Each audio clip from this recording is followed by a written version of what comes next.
എല്ലാവർക്കും സ്കൂൾ വിശേഷത്തിലേക്ക് സ്വാഗതം. 5ാം ക്ലാസ്സിലെ IT പാഠപുസ്തകത്തിലെ 6ാം അധ്യായം എന്റെ മലയാളം. ഈ അധ്യായത്തിൽ മരം നട്ടുവളർത്തേണ്ടതിന്റെയും സംരക്ഷിക്കേണ്ടതിന്റെയും പ്രാധാന്യത്തെക്കുറിച്ച് കൂട്ടുകാരെ ബോധവൽക്കരിക്കാൻ ഒരു പോസ്റ്റർ തയ്യാറാക്കുക എന്നതാണ് പ്രവർത്തനം. മാതൃകാ പോസ്റ്റർ പാഠപുസ്തകത്തിൽ നൽകിയിട്ടുണ്ട്, അത് നോക്കുക. മരം ഒരു വരം, അതുപോലെ ഒരു ചിത്രം നൽകിയിട്ടുണ്ട്. അതോടൊപ്പം ഒരു തൈ നടുമ്പോൾ ഒരു തണൽ നടുന്നു. ഇത്രയും കാര്യങ്ങൾ ഉൾപ്പെടുത്തിയാണ് പോസ്റ്റർ തയ്യാറാക്കേണ്ടത്. ഇവിടെ ഒരു പ്രത്യേകത, പോസ്റ്റർ തയ്യാറാക്കേണ്ടത് മലയാളത്തിലാണ്. മലയാളം കീബോർഡിന്റെ ലേഔട്ട് പാഠപുസ്തകത്തിൽ നൽകിയിട്ടുണ്ട്. മലയാളം കീബോർഡ് എപ്രകാരം ടൈപ്പ് ചെയ്യാമെന്ന് കളർ കോഡ് ഉപയോഗിച്ച് മനസ്സിലാക്കാവുന്നതാണ്. കൈകൾക്കും കീബോർഡിനും നിറങ്ങൾ മാറി മാറി നൽകിയിട്ടുണ്ട്. അത് നോക്കി മനസ്സിലാക്കി ടൈപ്പ് ചെയ്ത് പഠിക്കുക. നമുക്ക് നേരെ പ്രവർത്തനത്തിലേക്ക് പോകാം. Applications, office, Libre office writer എന്ന ക്രമത്തിൽ തുറക്കാം.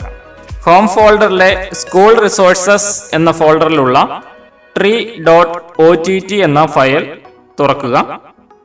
ഓപ്പൺ ചെയ്തു വന്ന വിൻഡോയിൽ ആദ്യം ടൈപ്പ് ചെയ്യേണ്ടതുണ്ട്.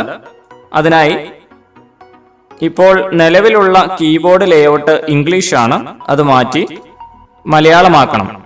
അതിനായി ഏറ്റവും മുകളിൽ ടാസ്ക് ബാറിൽ EN എന്നെഴുതിയിരിക്കുന്ന കീബോർഡ് ക്ലിക്ക് ചെയ്ത് മാറ്റി തൊട്ടു താഴെയുള്ള മലയാളം കീബോർഡ് സെലക്ട് ചെയ്യുക. അപ്പോൾ അവിടെ ML എന്ന് എഴുതി വന്നിരിക്കുന്നത് കാണാം.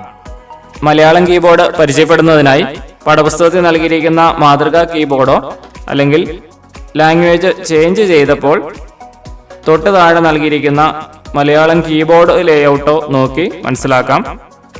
ഒരക്ഷരം, ഉദാഹരണമായി മരം എന്ന വാക്ക് ടൈപ്പ് ചെയ്യുന്നതിനായി ആദ്യം മ എന്ന അക്ഷരം ടൈപ്പ് ചെയ്യുക, തുടർന്ന് ര, അതിനുശേഷം അക്ഷരവും ചേർത്ത് വേണം മരം എന്ന വാക്ക് ടൈപ്പ് ചെയ്യാൻ. ആദ്യം നമുക്ക് ടൈപ്പ് ചെയ്യേണ്ടത് മരം ഒരു വരം എന്ന വാചകമാണ്. മലയാളം കീബോർഡിൽ മുകളിൽ നൽകിയിരിക്കുന്ന അക്ഷരങ്ങൾ ടൈപ്പ് ചെയ്യുന്നതിനായി ഷിഫ്റ്റ് കീ അമർത്തി പിടിക്കുക, എന്നിട്ട് ടൈപ്പ് ചെയ്യുക. താഴെ കാണുന്ന അക്ഷരങ്ങളാണ് ടൈപ്പ് ചെയ്യേണ്ടതെങ്കിൽ ഷിഫ്റ്റ് കീ അമർത്താതെ വെറുതെ ടൈപ്പ് ചെയ്യുക. ഉദാഹരണമായി മരം എന്ന വാക്ക് ടൈപ്പ് ചെയ്യുന്നതിനായി ആദ്യം കീബോർഡ് ലേഔട്ട് നോക്കുക, തുടർന്ന് C എന്ന കീയിൽ ടൈപ്പ് ചെയ്യുക. അപ്പോൾ മ എന്ന അക്ഷരം വരും. തുടർന്ന് ര, അത് J എന്ന ആൽഫബറ്റിലാണ്. J എന്ന കീയിൽ അമർത്തുക. തുടർന്ന് രം, എന്നത് Xലാണ്. ഇവ മൂന്നും താഴത്തെ നിരയിലായതുകൊണ്ട് അവ ഷിഫ്റ്റ് കീ അമർത്താതെ ടൈപ്പ് ചെയ്താൽ മതി. അപ്പോൾ X എന്ന വെറുതെ അമർത്തുക. അപ്പോൾ മരം എന്ന വാക്ക് നിങ്ങൾക്ക് സ്ക്രീനിൽ കാണാം. അതുപോലെ ബാക്കിയുള്ള വാക്കുകളും അമർത്തി ആ വാചകം പൂർത്തിയാക്കുക. ഇനി നമുക്ക് അതിന്റെ താഴ്ഭാഗത്തായി ഒരു കവിതാ ശകലം കൂടി ചേർക്കേണ്ടതുണ്ട്. ഒരു തൈ നടുമ്പോൾ ഒരു തണൽ നടുന്നു എന്നതാണ് ഈ കവിതാഭാഗം. അതിൽ ഇമ്പ അല്ലെങ്കിൽ ഇന്ന തുടങ്ങിയ കൂട്ടക്ഷരങ്ങൾ എങ്ങനെ ചേർക്കാമെന്ന് നോക്കാം. അതിനായി 2 അക്ഷരങ്ങളെ തമ്മിൽ കൂട്ടിയോജിപ്പിക്കാൻ ഉപയോഗിക്കുന്ന കീയാണ് D. ചന്ദ്രക്കല നൽകിയാണ് കൂട്ടക്ഷരം ഉണ്ടാക്കുന്നത്. ഉദാഹരണമായി ഇമ്പ എന്ന അക്ഷരം ചേർക്കാൻ മ അധികം ചന്ദ്രക്കല അധികം പ സമം ഇമ്പ. ഇനി അടുത്തത് ചില്ലക്ഷരങ്ങളും ഇതിന്റെ ഇടയിൽ ടൈപ്പ് ചെയ്യേണ്ടതുണ്ട്.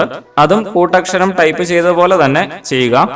ഉദാഹരണമായി ഇൽ എന്ന ചില്ലക്ഷരം ടൈപ്പ് ചെയ്യുന്നതിനായി ല അധികം ചന്ദ്രക്കല, അതിന്റെ കീ ഏതാണെന്ന് നോക്കുക, D ആണ്, അതിൽ അമർത്തുക.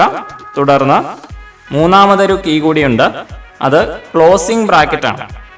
ചതുരത്തിലുള്ള ക്ലോസ് ചെയ്യുന്ന ഒരു ബ്രാക്കറ്റ് ആണ് അത്. പാഠപുസ്തകത്തിൽ അതിന്റെ ചിത്രം നൽകിയിട്ടുണ്ട്, അതും അമർത്തിയാൽ നിങ്ങൾക്ക് ഏത് ചില്ലക്ഷരവും ടൈപ്പ് ചെയ്യാവുന്നതാണ്. അടുത്ത പ്രവർത്തനം പോസ്റ്ററിൽ ചിത്രം ചേർക്കാം. അതിനായി ആ പോസ്റ്ററിന്റെ നടുഭാഗത്ത് ക്ലിക്ക് ചെയ്ത് എന്റർ കീ അമർത്തി കുറച്ച് ഗ്യാപ്പ് നൽകുക. തുടർന്ന് ഇൻസേർട്ട്, മീഡിയ, ഗാലറി എന്ന ക്രമത്തിൽ ഓപ്പൺ ചെയ്യുക. അപ്പോൾ വലതുവശത്ത് ചെറിയൊരു വിൻഡോ വന്നിരിക്കുന്നത് കാണാം. അതിൽ എൻവയോൺമെന്റ് എന്നതിൽ ക്ലിക്ക് ചെയ്യുക. അതിൽ നിന്നും നിങ്ങൾക്ക് പരിസ്ഥിതിയുമായിട്ട് അനുയോജ്യമായി തോന്നുന്ന ചിത്രങ്ങൾ കൊണ്ടുവന്ന് ചേർക്കുക. ഞാനിപ്പോൾ ഇവിടെ പാഠപുസ്തകത്തിൽ നൽകിയിരിക്കുന്ന മാതൃകാ ചിത്രമാണ് ചേർക്കുന്നത്. ഭൂമിയുടെ ചിത്രമാണ്. നിങ്ങൾക്ക് ഇഷ്ടമുള്ള ചിത്രം പോസ്റ്ററിലേക്ക് കൊണ്ടുവന്ന് ചേർക്കുക. ചേർക്കുമ്പോൾ ചിലപ്പോൾ അക്ഷരങ്ങൾ അങ്ങോട്ടും ഇങ്ങോട്ടും മാറിപ്പോകുന്നത് കാണാം. അപ്പോൾ ആ ചിത്രത്തിൽ ക്ലിക്ക് ചെയ്ത് അതിന്റെ അരികുകൾ ഉള്ളിലോട്ട് വലിച്ച് അവയെ ചെറുതാക്കാനും വലുതാക്കാനും സാധിക്കും. അത് നോക്കി ചെയ്യുക. തുടർന്ന് എൻ്റർ കീ അമർത്തി കഴിയുമ്പോൾ ആ കവിതാ ശകലം താഴേക്ക് കൊണ്ടുവരുന്നതിന് വേണമെങ്കിൽ സാധിക്കും. ഒന്നിലധികം ചിത്രങ്ങൾ ചേർക്കേണ്ടി വരുമ്പോൾ ഒരു ചിത്രത്തെ ചെറുതാക്കേണ്ടി വരും. അപ്പോൾ ആ ചിത്രത്തിൽ ക്ലിക്ക് ചെയ്തതിന് ശേഷം അതിന്റെ ഏതെങ്കിലും അരികിൽ പിടിച്ച് ഉള്ളിലേക്ക് നന്നായി വലിക്കുക. അപ്പോൾ അത് ചെറുതായി വരുന്നത് കാണാം. തുടർന്ന് എവിടെയാണ് കൊണ്ടുപോയി വെക്കേണ്ടത് അവിടേക്ക് മൗസ് ഉപയോഗിച്ച് ക്ലിക്ക് ചെയ്ത് ഡ്രാഗ് ചെയ്ത് കൊണ്ടുവന്ന് വെക്കാവുന്നതാണ്. അടുത്തതായിട്ട് ഈ പോസ്റ്ററിന് കട്ടി കൂട്ടുകയും അതുപോലെ ഇഷ്ടമുള്ള നിറങ്ങൾ നൽകുകയും ചെയ്യുക എന്നതാണ്. അതിനായിട്ട് ആ ഓരോ വാചകവും സെലക്ട് ചെയ്യുക. തുടർന്ന് മുകളിലത്തെ ടൂൾ ബാറിൽ നിന്നും ഫോണ്ട് കളർ എന്നുള്ളത് സെലക്ട് ചെയ്യുക. അതിൽ നിങ്ങൾക്ക് ഇഷ്ടമുള്ള കളർ നൽകുക. അങ്ങനെ ഈ പോസ്റ്റർ മനോഹരമാക്കാവുന്നതാണ്. നമ്മുടെ പോസ്റ്റർ റെഡിയായി കഴിഞ്ഞു. ഇനി നമുക്ക് ഈ പോസ്റ്റർ സേവ് ചെയ്യാം. അതിനായി ഫയൽ സേവ് എന്നുള്ളതിൽ ക്ലിക്ക് ചെയ്യുക. അപ്പോൾ വരുന്ന വിൻഡോയിൽ നിങ്ങളുടെ ക്ലാസ് ഫോൾഡർ ഓപ്പൺ ചെയ്ത് അതിൽ നിങ്ങളുടെ പേരോ അല്ലെങ്കിൽ പോസ്റ്റർ എന്നോ ടൈപ്പ് ചെയ്ത് സേവ് ചെയ്ത് വയ്ക്കുക. പാഠപുസ്തകത്തിൽ ഇത്തരത്തിൽ കൂടുതൽ തുടർ പ്രവർത്തനങ്ങൾ നൽകിയിട്ടുണ്ട്. അവയും മലയാളം കീബോർഡ് ഉപയോഗിച്ച് ടൈപ്പ് ചെയ്ത് പരിശീലിക്കുക.